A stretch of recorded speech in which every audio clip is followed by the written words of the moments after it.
Innovative financing is a set of approaches or mechanisms to be able to get new capital or to be able to deploy capital more efficiently towards causes that typically aren't accessing capital or underinvested in.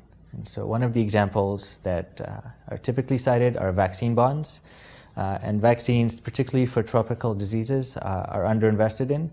So vaccine bonds are a mechanism to raise new capital, but also to deploy them for specific investments into those kinds of diseases where otherwise, without these vaccine bonds, there would probably be underinvestment. And you can, again, trace the outcomes in terms of health outcomes specifically to increase financing against these vaccines.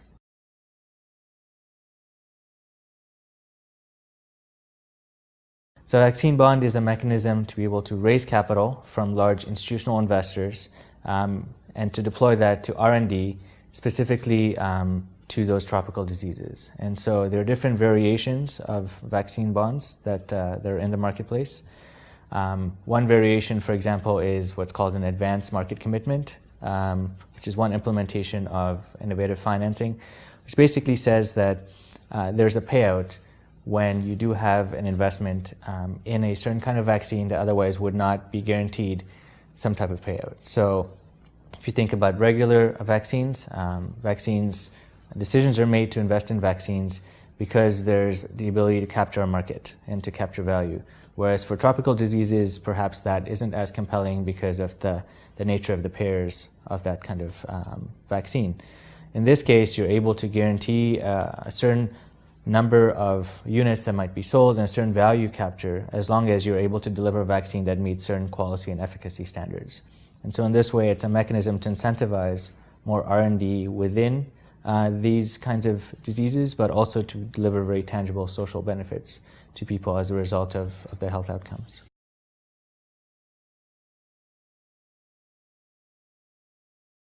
So impact investing is a relatively new term. It's been around for about 5 years, essentially popularized over the last couple of years.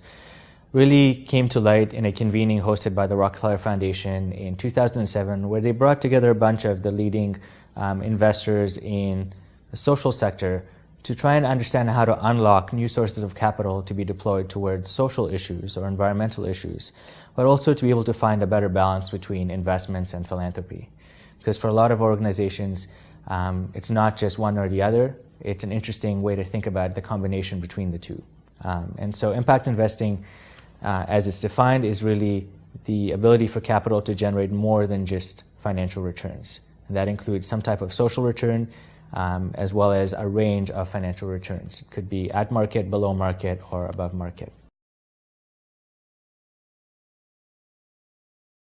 So I think there's two big risks around where we are in the marketplace building phase. I mean, there's a lot of activity, and there's a lot of interest, and certainly the activity is a little bit less than the amount of interest, so there's a lot of expectations around what the market can achieve and what impact investing as a movement could do to help further progress along social issues.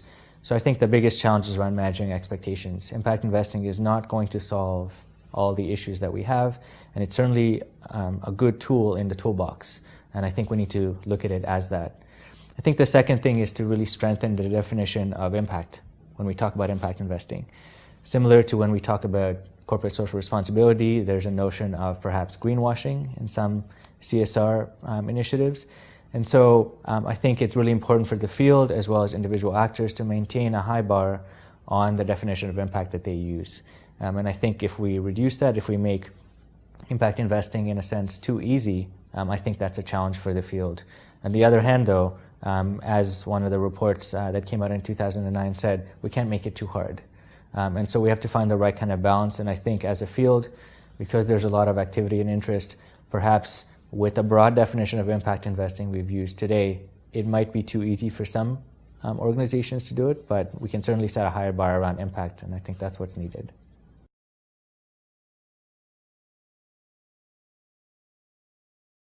I think we normally think about Canada as being a much smaller player on the global stage. It's the US and the UK that tend to dominate around participation, whether it's in innovative financing for development or in impact investing.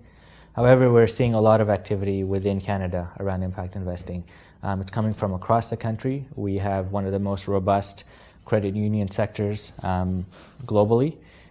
In specific regions like Quebec and BC, we have tremendous interest and a fair degree of history, track record, and institutional capability. In Quebec, for example, they have a whole social economy ecosystem that I think is perhaps a model for many other countries. On the other hand, though, just because we are a big country, there's a lot of disparate activity that's not necessarily joined together. And so one of the things we could do better is to make sure that the full range of activity is truly captured and reflected across the country and that we're learning from each other. At the same time, we probably haven't tapped the range of interest from traditional markets, whether it's traditional consumers, students, the financial sector, corporations, to leverage that towards impact investing. And I think that's beginning to change slowly. But you're seeing some foundations take a leadership role. You're seeing some financial institutions now, some of the biggest banks, beginning to get involved. And I think that there's a lot of opportunity. And you only have to look at any university campus to look at how many students are interested in social entrepreneurship and social enterprise to know that the economic systems are changing, and perhaps policy and the institutions need to catch up with those changes.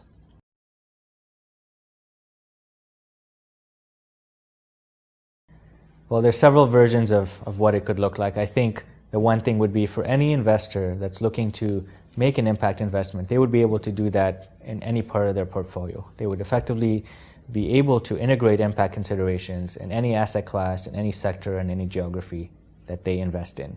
And it would be really great if that was mandatory, for example. And I think we're quite away from that. That's on the institutional side, and we're beginning to see broader coverage along these asset classes. What we haven't seen as yet is on the retail side. So the average person that walks into a bank or into a financial institution typically won't have access to products that integrate impact considerations. If you work or if you're a member of a credit union, perhaps you have a bit of an advantage. But I think that would be ideal for anyone, whether they're individual that has $10 or $1,000 or $100,000, to be able to deploy the full range of those assets to local communities, to issues that they care about, and in ways that mirror the values that they have around impact and around the changes they want to see, while not necessarily having to sacrifice the financial returns and avoiding that trade-off.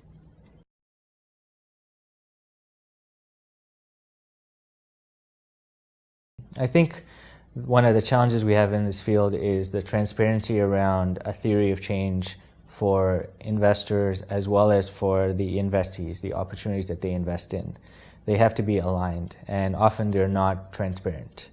So I think transparency, like we're seeing in the financial sector, is a really key principle, as well as accountability.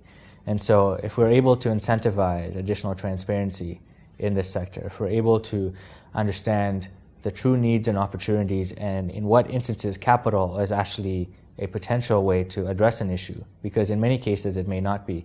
I think that's what's really needed, and we really don't have the kind of sophistication of that that we need to date.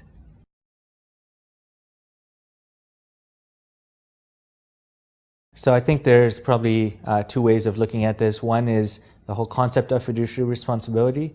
There are legal arguments for fiduciary responsibility as being very linear in terms of profit maximization.